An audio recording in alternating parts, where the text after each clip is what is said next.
करेंगे? ठीक है ना। तो इसमें हम लोग आज पहला पाठ पढ़ेंगे संख्याएं। संख्याएं में हम लोग पढ़ेंगे स्थानीय मान, जिसमें इंग्लिश में क्या कहते हैं फेस वैल्यू, और अंकित मान, जिसको क्या कहते हैं फेस वैल्यू। आप 3 और 4 के आप लोग पढ़े हैं ना?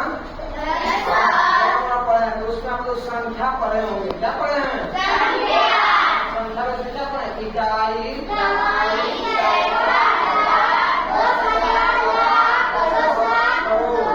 ऐसे पढ़े है ना?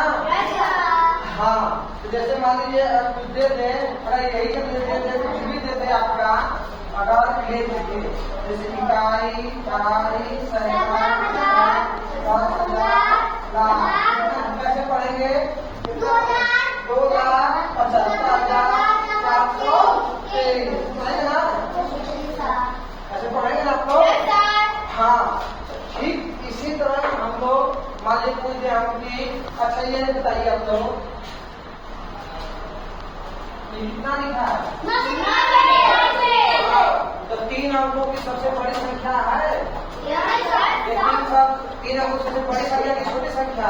बड़ी संख्या है। अगर मान लीजिए इसी में एक अगर जोड़ दे रहे हैं तो 9 और 10 को 0, 9 और 10 को 0, 10 को 0, यानी कितना हो गया? अब ये 4 अंकों की सबसे छोटी संख्या। अगर 4 अंकों की सबसे बड़ी संख्या पूछेंगे क्या बोलेंगे? 4 अंकों की सबसे बड़ी संख्या क्या होगी? 4 5 9। और 5 अंकों की सबसे बड़ी संख्या 7 अंकों की सबसे बड़ी संख्या। यानी आपको ये याद है। यदि हम पूछ देंगे चलिए 5 अंकों की सबसे छोटी संख्या तो क्या बताएंगे?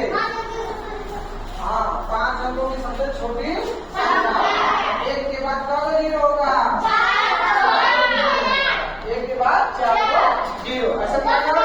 जितने अंकों की छोटी संख्या पूछेंगे 1 के बाद उसमें से घटा के उतना 0 क्या करना है बता देना।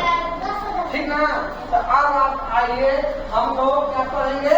हम जैसे मान लीजिए हम ऐसे इसी में दे दें, ऐसे सवाल दे जिसमें पूछे 9 का अंकित मान क्या होगा, आप लोगों को पता है तो ठीक, नहीं पता तो क्या बता पाएंगे? ठीक। तो आज हम लोग यही पढ़ेंगे स्थानीय मान व अंकित मान। ठीक ना? चलिए पहले हम लोग स्थानीय मान में पढ़ते हैं क्या पढ़ेंगे? अंकित मान। अंकित मान का 4 नाम होता है। अंकित मान क्या होता है? हाँ, देखिए अंकित मान तो होता है वास्तविक मान, जाति मान और शुद्ध मान भी होता है। 3 नाम और याद कर लीजिए। अंकित मान का वास्तविक मान, जाति मान और शुद्ध मान होता है। पर दाता यही कहता है किसी अंक का वह मान, किसी अंक का वह मान जो कभी नहीं बदलता है। चलिए आप लोग बोलिए हमारे साथ, अंकित मान किसे कहते हैं? किसी अंक का वह मान, किसी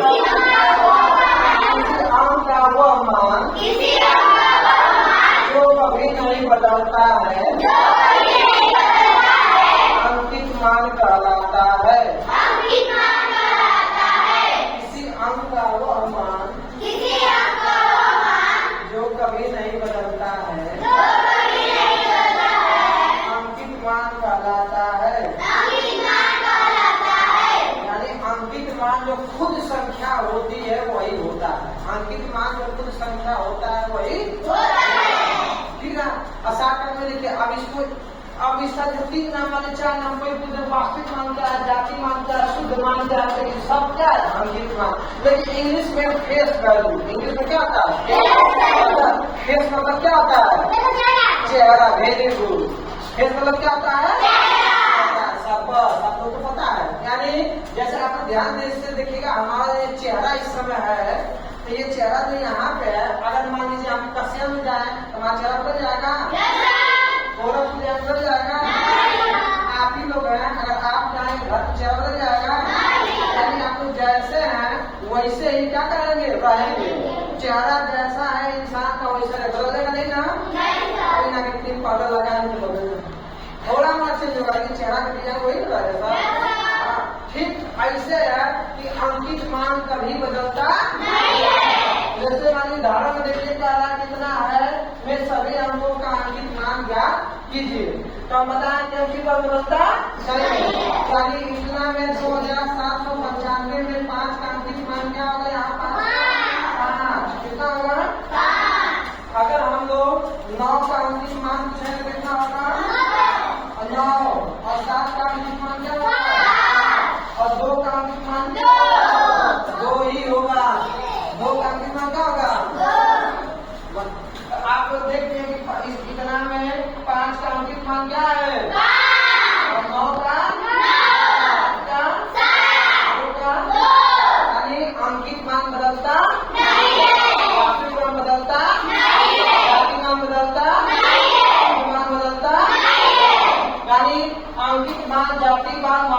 सब क्या है? एक ही जैसे नाम होता है गोलू मुन्नू चुन्नू ऐसा होता है ना। हाँ, चाचा तक तो नाम होता है ना। आपका नाम रख देते ना, गोलू भोलू मोनू डोलू रख देते है ना। हाँ, ऐसे कई ठीक इसी तरह इसका भी 4 गो नाम है, लेकिन कोई भी कहेगा तो एक ही क्या कीजिएगा, समझिएगा। इंग्लिश में क्या नाम रहेगा इसका? फेस वैल्यू, यानी बात समझिए। फेस में इस्तेमाल बताना, जो संख्या कहेगा वही का यानी 5 ऐसे लिखाता तो ऐसे ही लिखाएगा, 9 ऐसे लिखाता तो ऐसा ही लिखाएगा। ये नहीं 9 यहाँ लिखना है और घर पे जाकर 9 किसी और का लिखेगा, ऐसा नहीं ना है। नहीं, यानी सबको समझ आ गया। अंकित मान का मान बदलता नहीं है, वो अपने खुद का मान होता है। लेकिन एक चीज अच्छा याद कर लीजिए, जैसे मान लीजिए हम इस गेट लिख रहे हैं